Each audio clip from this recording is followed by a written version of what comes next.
know, the kind of involvement they're in and the struggles they're involved in right now. What they want to share with our audience in Maui. I know some of you are very, very busy and you have certain ideas that you'd like to share and impress upon the people of Maui. So I'm going to start off by asking Terry again to lead us in discussion, to tell us what's happening, Terry? What's going on? I do demilitarization work. It's kind of my area that I've taken an interest in. And the demilitarization work that I do is not only in Hawaii, but I also do it internationally with women. I just wanted to point out a couple of things. One thing that we do on Oahu, we have a thing called a detour. And we take people to a place called Kealalau'ulua. It's now known as Pearl Harbor. And we, let people have a peek into the past of Kealalau'ulua. It was once a place that had 36 fish ponds. It was a breadbasket of the island of Oahu. And today, it has 400 Superfront sites. It's a big toxic stew. So we take people on the detour to educate them about the past and how wealthy we were on Oahu with those kinds of fisheries, and also the ike, the knowledge to even build those fisheries. It's really quite something. There used to be 36 fish ponds. So we bring people to talk about the history of that place. We also talk about military buildup. Military buildup here in Hawaii is phenomenal, but so is military buildup in the Pacific as well. Yeah. So some of the issues that we're confronting, I'll just give you a few. Number one, Makapu, which is Hawaii Pana, really.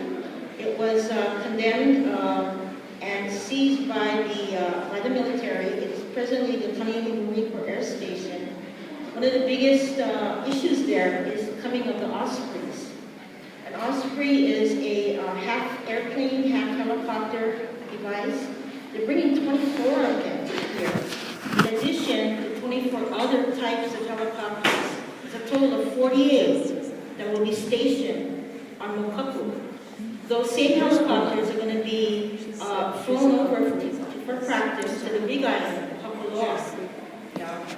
So just the mere fact that you have all of these helicopters coming to the east side of Oahu and Makapu, where there already has a lot of complaints about the air traffic now, the noise, is really, really very big issue.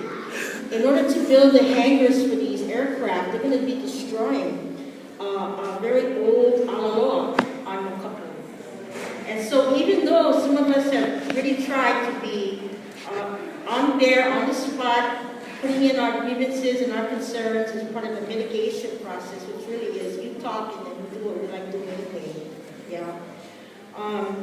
These issues are very, very big. They're not going to get any better.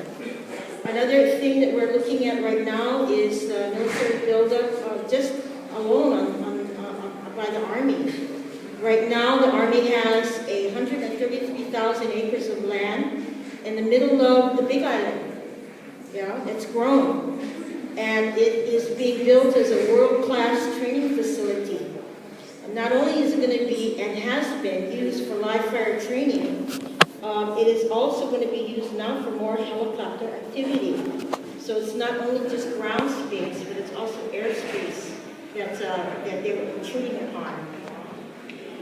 There was a recent announcement in the newspaper a few days ago, I don't know if you folks are aware of it, Mapua, which has not been used for live training for, about over 10 years, right? The Army just announced that they may resume live fire training in Mapua Valley.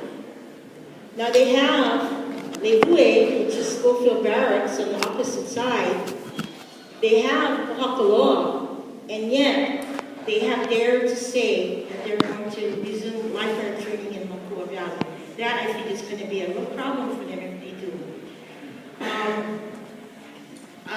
Another thing that I'm involved in, and this is going more to, we have a women's group in Oahu in Hawaii called Women's Voices, Women Speak. We're part of a larger international women's network again the women in this group come from Okinawa, Japan, Guam, the Marshall Islands, Puerto Rico, the west coast of the United States. We all get together and we talk about, South Korea, Jeju Island in particular. And we get together for 2 years and we talk about the presence and the issues and the impacts of the military in our respective communities. I don't know if you folks are aware, but the Okinawans a couple of years ago had a very big demonstration in Okinawa because of the rape of the little girl. Yeah. And so the issue of the presence of the U.S. military really, really very big compared to other places. They've been asking for the military to leave. And so now they've just announced, the Japanese government just announced that they're going to be building an airfield in a place called Henoko, right on a reef, where the dugong are. It's like a sea manatee, right? Jeju Island, it's called Peace Island in Korea. They're going to be building, the United States and Korean government are building a port for ships, not only commercial ships, but for military ships, in an area where you have UNESCO coral fields. They're completely destroying these places. In the Philippines, it's part of our network as well, where the Filipino people fought for their independence. Now they have a resumption now of the military's presence in the Philippines. They're coming back to Subic Bay. Some of the issues for the people, for the women in the Philippines has been not only prostitution, but contamination. Subic Bay being one of the biggest places that's contaminated, just like Pearl Harbor, or Kialalao. So our women's group, we come together and we meet every so often. And this is what we talk about. And I'll be really brief because I want the other women to talk as well. We talk about not national security, we talk about genuine security. Okay, what does genuine security mean? Security is often thought of as a national security or military security. We believe that militarism undermines everyday security for many people and for the environment. And so thus we argue that genuine security arises from the following principles. Number one, the physical environment must be able to sustain human and natural life. Number two, people's basic needs for food, clothing, shelter, healthcare, and education should be guaranteed.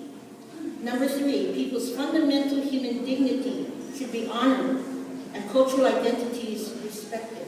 And number four, people in the natural environment should be protected from avoidable harm. Okay? Jeju Island, don't build that port, that is avoidable harm. Yeah? There was an announcement recently, I know I'm getting a little off track, announcement recently about in Guam, taking an island called Pagan, and actually taking them for full military use, including live fire training and bombing. That's like taking Coho'olawe. That's like taking Vieques or Culebra in Puerto Rico. Yeah?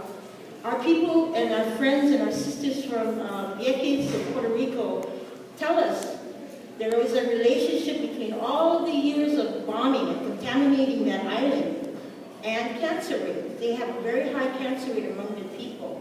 And yet, the United States will not take responsibility for that. They deny it. It's something similar to how our people in the Pacific being used as an area for nuclear testing in the 1990s, yeah? In 1995, the French announced the resumption of nuclear testing in Tahiti. There was a very big fight and movement here in Hawaii. We have a group actually called the Nuclear Free Independent Pacific Movement. Many of our Kanaka Maoli activists have been a part of that movement. But in that case too as well, the Pacific becomes a dumping ground. The Pacific becomes a test site, and the people, you know, are greatly harmed. Not only the environment, the people, and then what happens to us? What happens to the people? You know, many of the Marshallese and the Micronesians that you see on the island of Oahu that are coming in droves, they're there for radiation treatment. They're coming because they're sick, because they've been exposed to these things. So, again, we're talking about not national security as the United States of America is talking about. We're talking about genuine security, things that mean something to us. This is the way we want to go. We want to get away from the dependency of military economies and war weapons. We want to come back to a place where we talk about how our islands are going to be used, how we want our resources to be used properly, and that we don't want any more of our land to be contaminated with depleted uranium, with phosphorus, with lead, with mercury. Come in. Yeah. So as women, we talk about what do we see and vision for the future. How are we going to reverse this? How are we going to build economies based on peace and not war?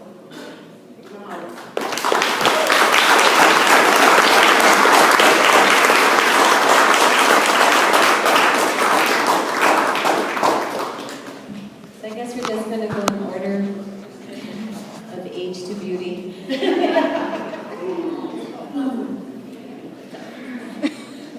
Beautiful. Okay. So I guess I just want to say final thought. And because what I have most recently been doing is looking at economies. I know that sounds horrible. That's why I don't want to do it either. But more of you know, my Hualo had come to me and said, "Honey, you got the background. Come on, let's see some stuff." So I have been doing this actually for a few years. And I want you all to say very loudly and in a voice that shows conviction, "We are ready." We are ready. Hanaho, we are ready. Okay? Now, my hotel and my point out, do not forget that. Because the next time, we are moving forward. The next time someone tells you, "Hey, well, here's your nation," what are you going to say? We are ready. Because the one thing that they use to bind us and to hold us in our place is, "Oh, you guys don't know about economies," right? They speak a foreign language. You know what? That's not a foreign language to us. I sincerely believe with all my heart that we are ready. We are ready to take over this. Let's put it this way. We can do a way better job than they have been doing to this point in time. Don't you think?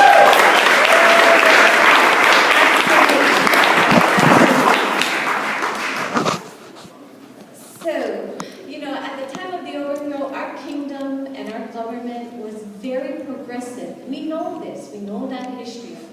All of you know about that. You know about the electricity in the Iolani Palace. We were ahead of our time as a nation. The literacy, right? 8 years or so to get everyone in the nation to become the most literate nation in the world. I mean, we know that we can accomplish those things, and through the leadership of our Li'i, we accomplished so many progressive ideas, objectives, goals. So what I've been doing is really working on looking at this, what I call the Pulukeke syndrome, which is we need tourism, we need the military. You know what? Let's just peel that out of our brain and start to think a little bit more creatively, which will really scare them. We don't need tourism. We don't even need the military. You know, we need the land that the military is occupying, absolutely, because we can take that land and we can make agriculture. We can grow lo'i. We can grow kalo in our lo'i. We can have an entire nation be sustainable without having to wait for the boat to arrive so that we can pay the tax or the Jones Act, pay for these goods to come in and feed us. You know, I started looking up some things. Of course, I've been doing this. And I have tons of stuff, so this is really hard, so I'll try to really condense it. But for example, under this oppressed environment, you know, we have the 2013 Tax Foundation. We paid 38 cents for every dollar we made. 38 cents for every dollar we made. So we would have to revamp our tax system. I'm happy to lead revamping our tax system. We have the intellectual